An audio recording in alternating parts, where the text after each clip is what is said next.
Guys, good evening. ഇന്നത്തെ star of the day ഈ നിൽക്കണ മുള്ളാത്തയാണ്.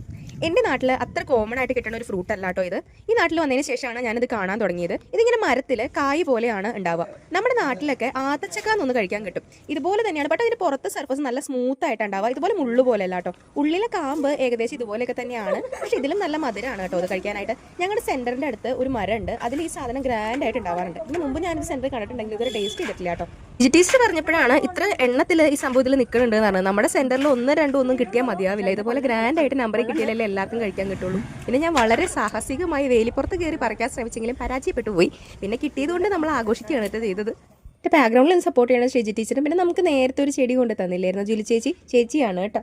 ഡിക്കാണതുപോലെ നമുക്ക് മൊത്തം ഒരു 3-4 എണ്ണം കിട്ടിയായിരുന്നു കേട്ടോ. ഇത് 2 പീസാട്ടോ ഞാൻ വീട്ടിലേക്ക് കൊണ്ടുവന്നത്. ഒരെണ്ണത്തിന് നല്ല പുളിയും ഒരെണ്ണത്തിന് നല്ല മധുരമായിരുന്നു. നല്ല മധുരമുള്ളതിൽ നിന്നാണ് ഞാൻ ദിയുവിനും അമ്മയ്ക്കും കൊടുത്തത് കേട്ടോ. ദിയുവിന് ഇഷ്ടപ്പെട്ടില്ല, പക്ഷേ അമ്മയ്ക്ക് ഇത് ഭയങ്കര ഇഷ്ടമായിട്ട്. ഇതിൽ കുരു ഉണ്ട്, ഇതിൽ നിന്നാണ് നമ്മളിത് പ്രൊപ്പഗേറ്റ് ചെയ്തെടുക്കുക എന്ന് എനിക്ക് തോന്നുന്നു. ഇത് ഒരുപാട് ഗുണങ്ങളുള്ള ഒരു ഫ്രൂട്ടാണ് കേട്ടോ. ആൻറ്റി ഓക്സിഡൻറ്റ്, വൈറ്റമിൻ സി, അതുപോലെ ക്യാൻസർ ഫൈറ്റിനെ ആണെന്നൊക്കെ ഗൂഗിൾ ചെയ്തപ്പോൾ കണ്ടതാണ് കേട്ടോ. നിങ്ങൾക്ക് ഇത് കിട്ടുകയാണെങ്കിൽ ട്രൈ ചെയ്ത് നോക്കുക, സംഭവം കൊള്ളാം.